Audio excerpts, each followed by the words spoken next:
রাজশাহীতে পবিত্র ঈদুল আজহার প্রধান জামাত অনুষ্ঠিত হয়েছে। হযরত শাহ মখদুম কেন্দ্রীয় ঈদগাহে সকাল 7:30টায় জামাতের কয়েক হাজার মুসল্লি অংশ নেন।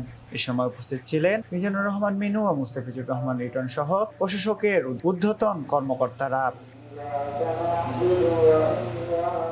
নামাজ শেষে মুসলিম উম্মার শান্তি ও দেশ কল্যাণ কামনায় বিশেষ দোয়া করা হয়। নামাজ শেষে প্রধানমন্ত্রী মিজানুর রহমান মিনু বলেন, দেশের সার্বভৌমত্ব রক্ষা এবং শান্তিপূর্ণ সহাবস্থান বজায় রাখতে সবাইকে ঐক্যবদ্ধভাবে কাজ করতে হবে।